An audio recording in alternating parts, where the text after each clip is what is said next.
Hey everyone, welcome to another $1,000 strap search. I've got my 1,000 in singles here and I've already gone through them and I'm about to show you what I found. Before I tackle these and show you the goodies, let me talk about this week's hint. These books are extremely popular with collectors. These are the Whitman books, of course. I'm sure you guys have all seen these. And this particular one happens to be Mercury Head Dimes. Don't fall into the trap.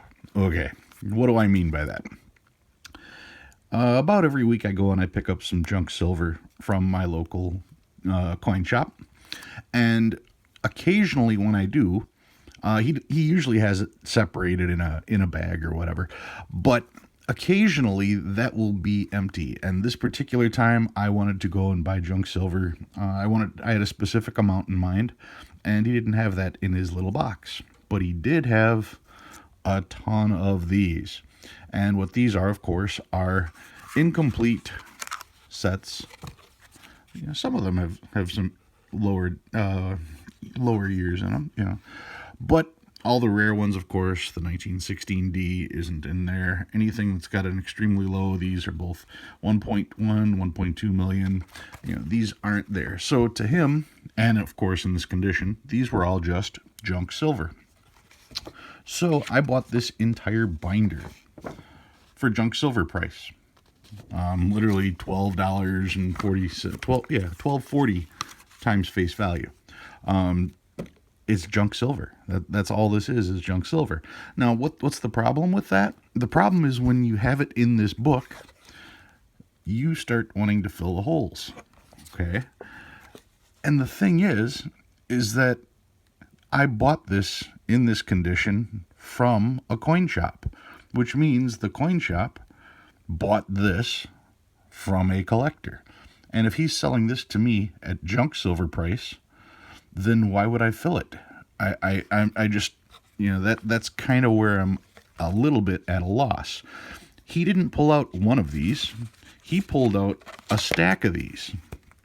And he just kept pulling out, one after the other, all incomplete sets, all just regarded as junk silver.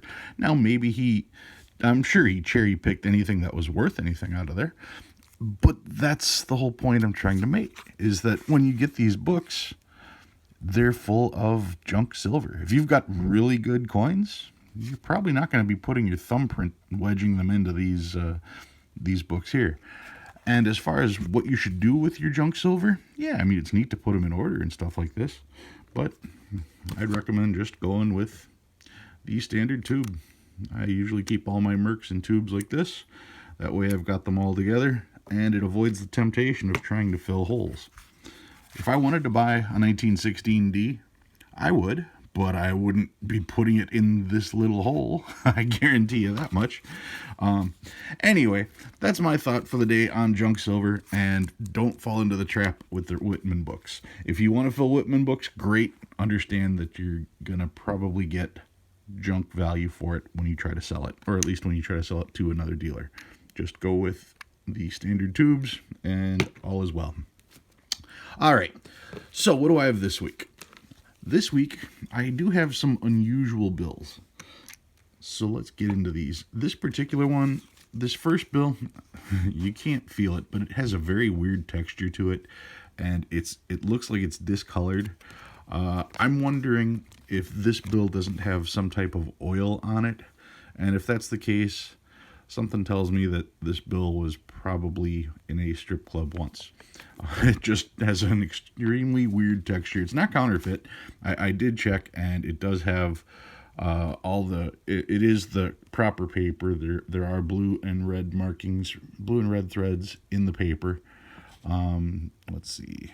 But it's just a weird texture because of the oil or whatever it was in there. So yeah, a baby oil bill.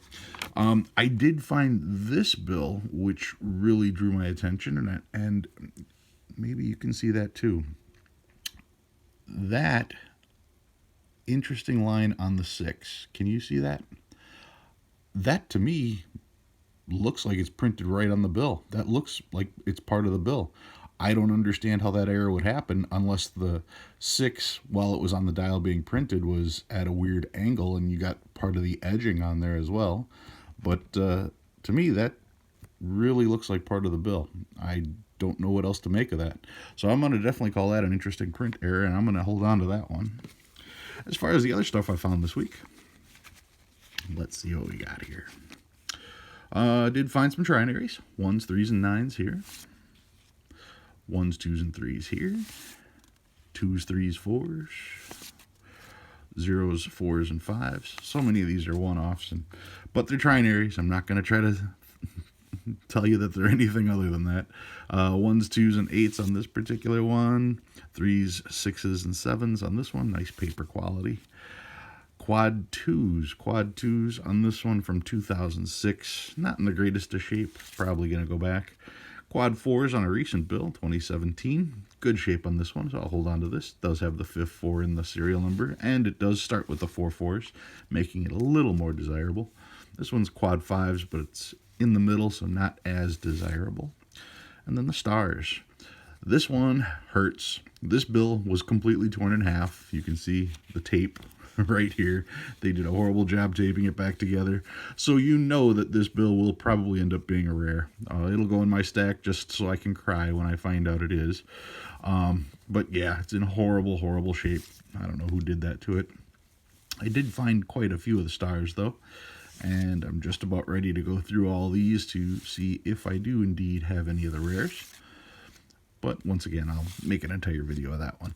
Most of these were 2013. The first couple were 2009, and I did have 2 from 2017. I found this one here. And this one here is also from 2017. Maybe we'll get lucky and find a couple. Oh, third one from 2017. Then I found some older notes. This one, 4 digits. I don't want to go into that where it's so close. Don't care. 1999. Another 99 on this particular one. Not the greatest shape. This one, not the greatest shape either. 1995. Now, I found a 1995. This one out of Chicago is in real good shape. This one, crisp paper quality. It's got one light little line here. Other than that, you can still see that it's in really nice shape. This one was interesting. This one's a 1988A. Of course, I always am checking for web notes, and I didn't find any this time, but it's got the X on it. They made it all the way to Y, if I remember correctly, in the 1988A series. So this is an extremely high letter, I guess you'd say. Anyway, finding an 88A with an X, there's only one more that it can be. This 1988A is in incredible shape. This one is one of the nicer notes that I found out of all of them. I did find a 1981, so here we're talking one that's close to 40 years in circulation. And then the oldest note, not in the greatest shape, but this one was from 1977. So yeah, you can still find these old notes out there. They're available. You just gotta look. So, speaking of old notes, I decided to bring out a couple of my star notes. The star notes that I got are all on $2 bills, legal tender $2 bills. This particular one, this star note is from 1963. And if you watched my cursed star note video, or my cursed $2 bill video, you'll see that the corner on this one has been tore off. Once again, you can check out that video, but it just seems that so many $2 bills have the corners torn.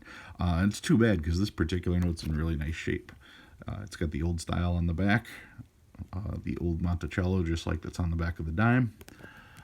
So that was this $2 bill, 1963. I do have a few others. This one is a 1953A, has all the corners. So I guess you'd say it was in better shape. It's a little dirty. Then I've got a 53C right here. Also has all the corners and in really good shape as well.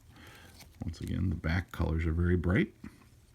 But the crown jewel of my $2 star legal tenders would be this one right here. This one is a 1963. Look at that serial number, 00001063.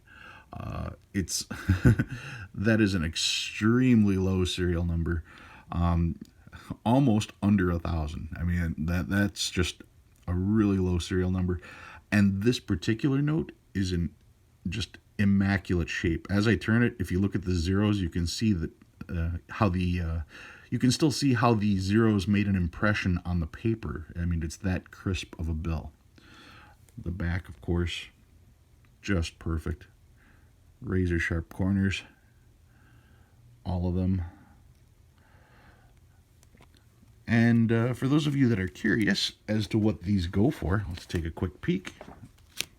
I got the book. And we have, those are the $5, here's $2. $2 legal tenders, 1953. You can see the star notes. The 53C starts off at about $8. If I tilt this down, you can see that starts off in VG8. Mine are probably a little better than that, but anyway, you're still looking at, starting at $8, working your way up to 10, 15, 30. You start talking $50, $100 in the better condition bills. The best one that I had, though, is that 1963 star note. And that 63 star note, you can see they made 640,000 of those. They also start off at $8. That one is pretty close to choice uncirculated there at $65. And that's just for the bill in general.